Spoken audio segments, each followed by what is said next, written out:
Hey guys, this is a three-part video series on planning, executing, and working efficiently in a small workshop. I have a small shop. There, I just said it. When you're trying to get work done in a small shop, you have to be able to do more with less, be comfortable working in a cramped space, and be creative. Creativity to me usually means choosing multiple use tools and benches and putting everything on wheels.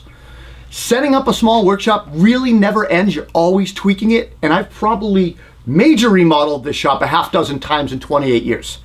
So in this three-part video series, I'm going to cover 9 main points that I feel you need to consider in a small shop.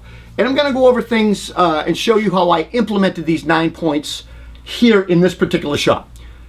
The 9 points, we're gonna talk about setting up equipment and tools for workflow and efficiency, organization of tools, materials, and parts, mobile bases, tools, tables, things like that.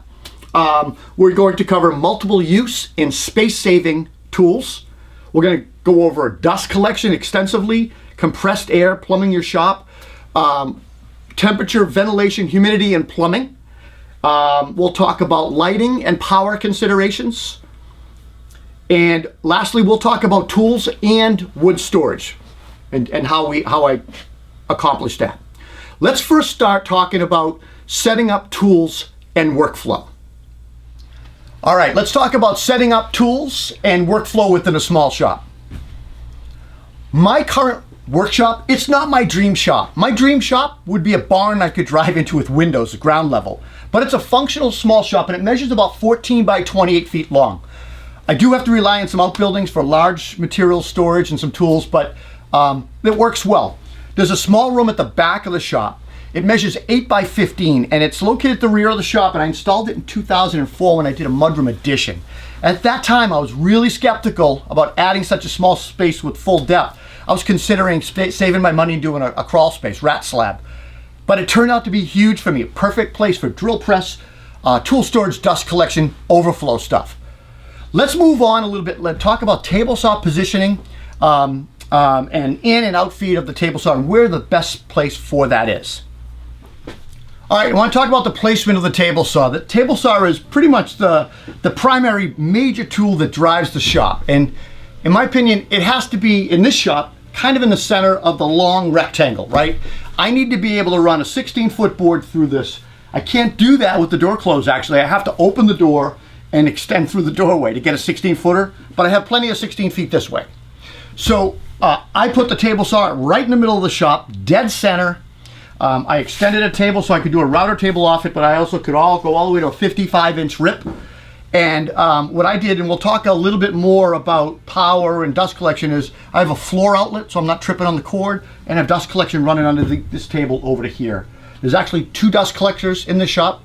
There's actually 3 or 4 or 5, but this is one of the main ones. There's one in the back and a trunk line, and I'll talk about all that later. But the table saw, center of the room, 16-foot boards, and you need to just think about that. So this is my centerpiece of the shop. Everything works around this.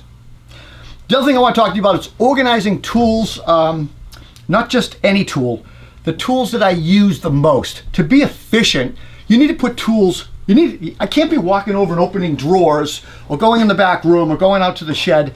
I have to have the tools that I use the most, and that depends on what you do. You're a mechanic, you're a woodworker, carpenter. I do a little bit of both. I do carpentry, finished carpentry, woodworking, remodeling. So on my projects, I tend to use track saw, sander, router for rounding things over, clamps, drills and impact drivers and things like that. So I put those things right where I need them. Some of them are underneath my table, as far as like an assembly table. Some of them are on the wall. And as far as the wall goes, what I did in this basement, because it's concrete walls, is I furred the wall out with some studs. Some of the studs are strapping and furring on their flat. Some of them are full studs so I could get wall outlets in them. And then I put plywood. I think it's 3/8 or 1/2-inch plywood on the wall so that I could mount things. And that's part of my organization. So I try to keep the most used tools handy and near me on the wall so I can see them. I don't have to go searching for them. They all have their place. They're in slots or they're hanging on a nail or a screw. And you know, yeah, you can throw some decoration in here too because it's fun, but most of that stuff is quick access. All right, let's move over here and start talking about small workshop bench solutions. Now, for years, my table saw outfeed table doubled as my workbench assembly table. And I don't know, the main reason for this was lack of space, and also my table saw was center of the shop, and so didn't the assembly table. It's sitting in the center of the shop. And, you know, over time I added, air to it, compressed air, overhead power, dust collection, clamp storage, all those amenities that I needed for being efficient on my assembly table. And this system worked okay until it didn't. It doesn't work when you're knee deep into a project or on your assembly table and you realize you gotta rip one piece on the table saw and you can't because the project's in the way. Now, I moved to the POC workbench several years ago. Well, you know, through the years I've gone through many iterations of shop workbenches, and I'm always on the lookout for that unicorn small shop solution.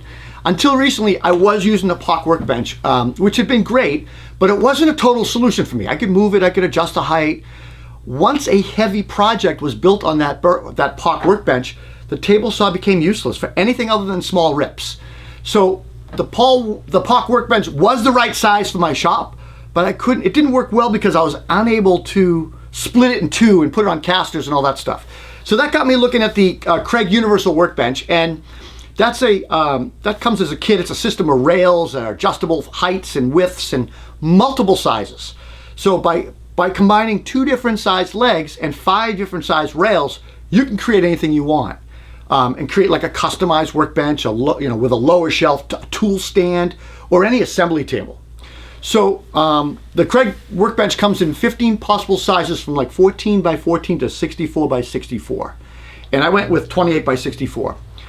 It also can take 3-inch casters, dual swiveling and locking mechanisms, which is great. And those casters in the table can hold up to 600 pounds, which is great. I think the casters are 150 pounds each. So I decided that I would build 2 tables on casters.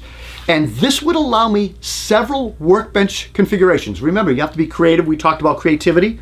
1, I could bolt them together, clamp them together for 1 large assembly table. 2, I could split them, keeping 1 as my outfeed table, either this way or this way. Or I could roll 1 or both around the shop because they just fit by and get other projects done. In the end, my Craig table came out to be 35 1/8 inches tall with about 16 inches lower than my table saw, which was acceptable for me as an outfeed.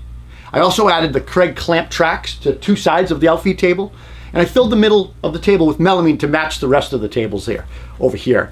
The flush mounting of these clamps allow the surface to be perfect for an outfeed table. It's just a little below the melamine, but it also allows me to clamp things along 2 edges. Now for the assembly table, I used 2 layers of 3/4 AC plywood. I chose plywood and not melamine for this table because I wanted the ability to install screws or other fasteners as I needed into the top to get things done, jigs, whatever. Melamine just isn't a good choice for that. You know that. Additionally, I can sand the top of this to clean it, and I can replace it by using 10 countersunk screws. Now the tool storage, I have tool storage underneath both the assembly and outfeed tables. The Craig table allows for a second shelf and adjustability in height. I load mine as low as it go till they hit the casters, and I still have about 10 inches. Get a broom, vacuum underneath it, no problem. I coated all of the AC top and bottom shelves with some sanding sealer to help keep it cleaner. Now under my assembly table, on the bottom shelf, I added some cross bracing, and that allows me to store 2 pieces of rigid foam underneath, just under the table, off the floor. And I use that foam as a sacrificial kind of cutting surface for my track saw. On the other end of the bench, I added an extension box for my Festool CT mini vacuum. Now this vacuum is a dedicated sanding vacuum that I used to have to wheel around. I'd store it over there, and then I'd have to go across the room and get the sander, and hook it to the vacuum. And now with the extension shelf, I keep the sander attached to the vacuum, plugged in, ready to go. It's in its own caddy. I just have to plug the vacuum in, and I can go to town. I also built a box that keeps my most often used tools. It's got a little shelf on it: tape measure, utility knife, pencils, squares, hand planes. And on the assembly table, I added 3 Rockler T-tracks, and approximately 5 inches in, 4 inches in from the edges, and 1 in the middle. of the table. And the T-Tracks allow me to use inline clamps like the Craig clamp or Rockler Auto Lock hold down clamps, or some of their really nice little stops and things like that. Having, I want to also mention that my underneath my outfeed table, I also have a bigger vacuum under the table saw, and basically that has a dedicated hose ready to hook up into a bigger vacuum for my track saw. It also has on its what am I trying to say? On its regular hose, the green hose that it came with, I have a smaller sander ready to go as well, and I zip tied the cords to that hose. So those are stored underneath the outfeed table, so I can easily pull them out and reach my assembly table if I need to use a track saw, or if I've got somebody helping me, I can do additional sanding. So having two tables helps me solve the problem of having to use my outfeed table as my assembly table. Now I have two smaller tables. I can position them wherever I want. They're on casters, and right now they're in a T position, but I can move them around. And my assembly table is now not interfering with my table saw outfeed operations. In my next video, on video number 2, we're going to cover mobile bases, multiple use, and space-saving tools like the miter saw, the joiner, bandsaw. We're going to talk about permanently mounting some tools on the wall, on shelving and pull-out shelving, and a few other odds and ends in the shop. We'll cover the rest of the tools as well as dust collection, because a lot of these things are connected to dust collection, and it's a great way to segue into that. So I'll see you on video number 2. Take care. Please consider supporting this channel. Like the video, leave a comment, but more importantly, subscribe and click the notification bell so you don't miss any future videos. Thank you.